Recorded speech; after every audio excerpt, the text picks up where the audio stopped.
Thank you very much, Chair. I was very inspired by the presentations, and I'm a father to 3 sons. I'm a bit worried that the number of female achievers far exceeds the number of male achievers, and this is in the statistics. But the rewards are not proportionate. They are actually disproportionately in favor of males. So it's one of the things that I think sustainable development goals have to look at. But I think there is a regression. Males are regressing largely. It's not just that females are overtaking males in intellectual work, but actually males are regressing. I don't know what the reasons are, but it's a very worrying feature in South Africa, and we may actually say now we need male empowerment, more so that I'm a father to boys. I was quite inspired by the different introductions, and I got schizophrenic about it, in that I deal with massive numbers, and the evidence in the numbers points to a different situation. The anecdotal evidence says quite a lot, and is very, very inspiring and heartwarming. But the challenges that we face are very, very severe. And I think that's where the politics and the science of statistics or evidence tend to part ways, yet it is where there must be convergence in terms of discourse, and saying the heartwarming evidence or the heartwarming anecdotes are important in demonstrating what can be achieved and what can be done. And it gives us the energy to say that the challenge which is bigger, which is in the numbers, how it should be tackled and how we should mobilize resources. Because if I were to sit with these young black women here who are saying I'm this and that, if you start scratching, you will find from what backgrounds they might have come. I can guess almost what backgrounds they came from.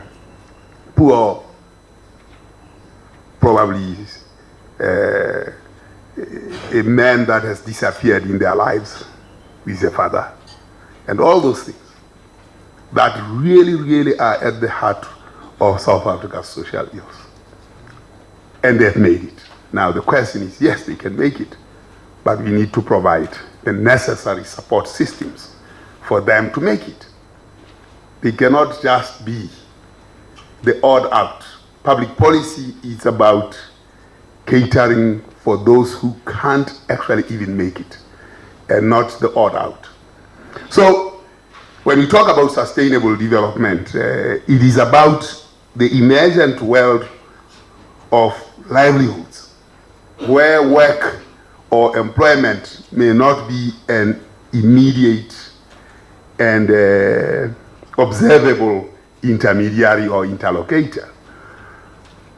Because technology is fast taking the world of work.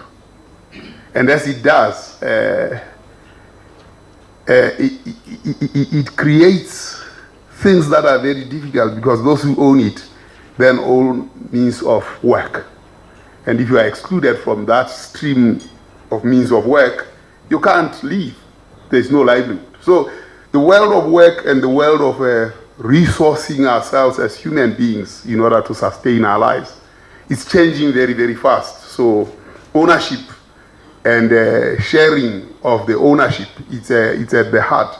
Yet technology tends to encourage one ownership, concentration. It does.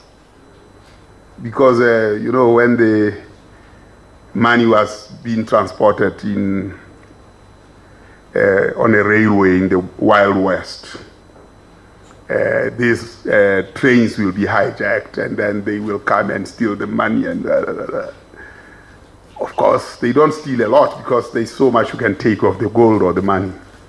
But these days, the money is electronic. at the touch of a button, 16 million goes into an account of a student. And within seconds, she has blown out 800,000. That's what technology does. And it's concentrated under one man or one person under whose control it is. And then we look at who owns technologies these days. It's only one person, or Google one person, Microsoft one person, and so on. Highly concentrated.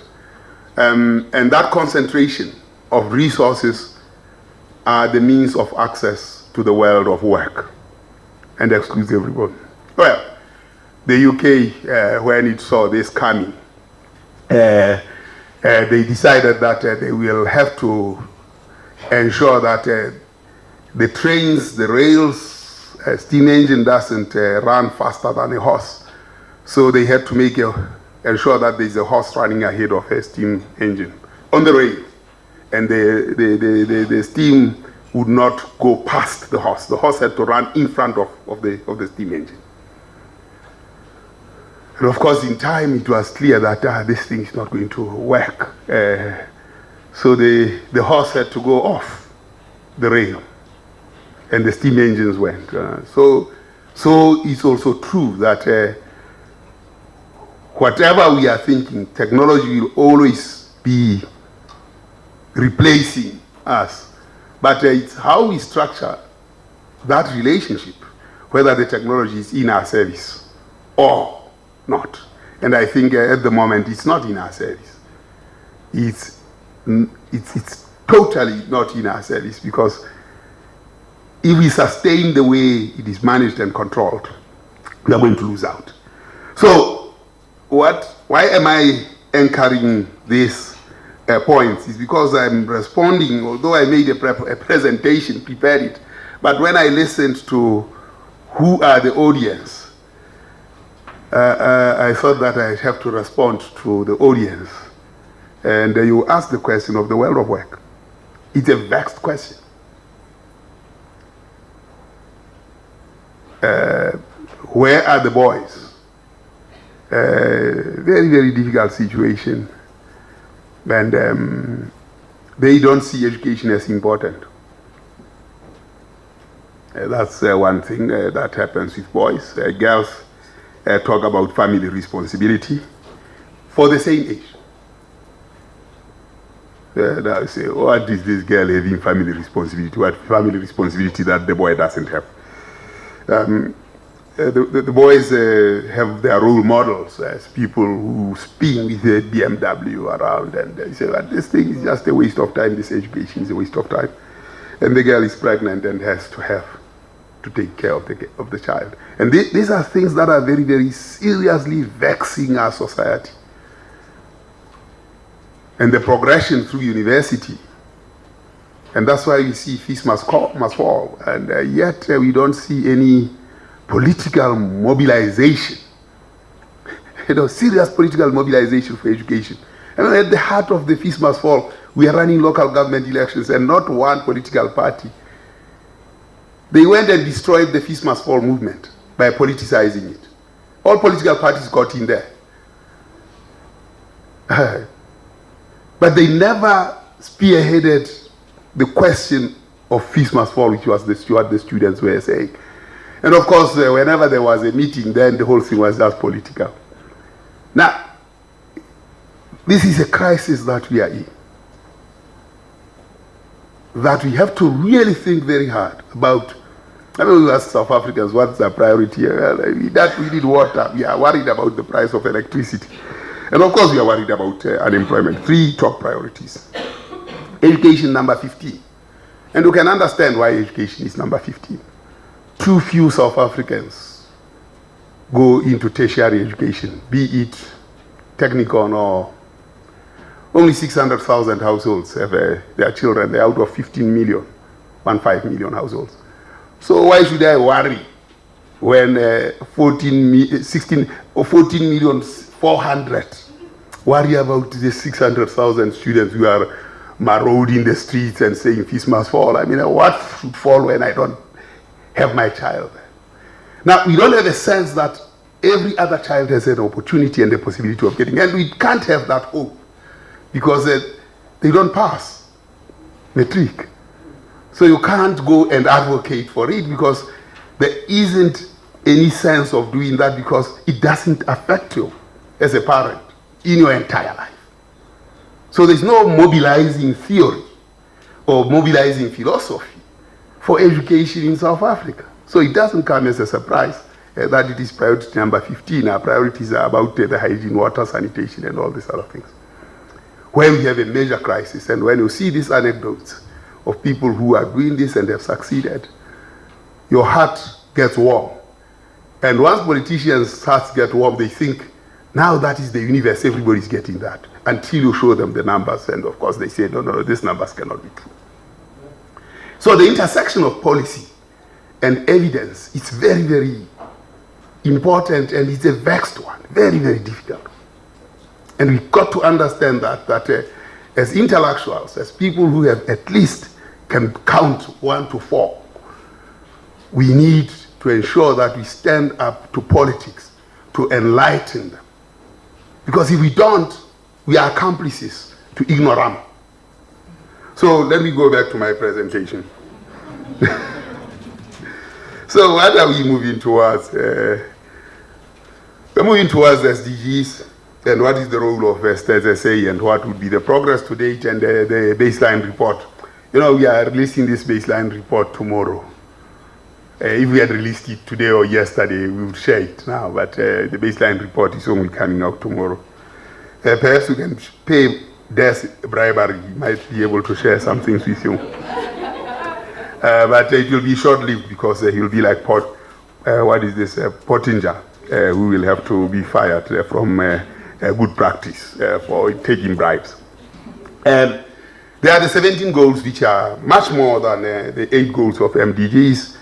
And the SDGs are really about people, planet, and prosperity partnerships. It's almost a PPPPPPP, endless prosperity. But through this, you can cluster this into dignity, people, planet, partnership, justice, and prosperity. And if you look at all those, you are talking about things that can change circumstances. And those things that can change circumstances are people. I've classified everything like things, and you know, people don't want to be called things. But either they want to say the other is a thing. But I thought that in the class of things, the one that can change lives is people, because the lion will hunt, the tiger will hunt, the mosquito will bite and suck some blood, and that's what it does all the time. It's not going to create a system where it stores the blood and then goes and picks the blood. And once there are no people or animals, other animals to pick blood from, they'll die. Only people who get sedentary, and then they organize things, and they save for the future. And human beings do so because they have in their brains, I suppose, things that facilitate evolution. And that evolution is very, very important. And it's triggered, that evolution is triggered by things that sensitize the brain to the things, the material world around them. And they seek to change that material world. And all the time, they evolve. And they become better at it. Now, if you deprive that thing, education, you'll be like an animal. Except that you will know how to kill better, how to steal better, how to do other things better. And in South Africa, unfortunately, that's what we have done over 300 years, deprive that brain of education. So what we are seeing here is dignity, people, planet, partnership, justice, prosperity is anchored on ensuring that you feed the mind with problem-solving approaches, because it is capable of doing that.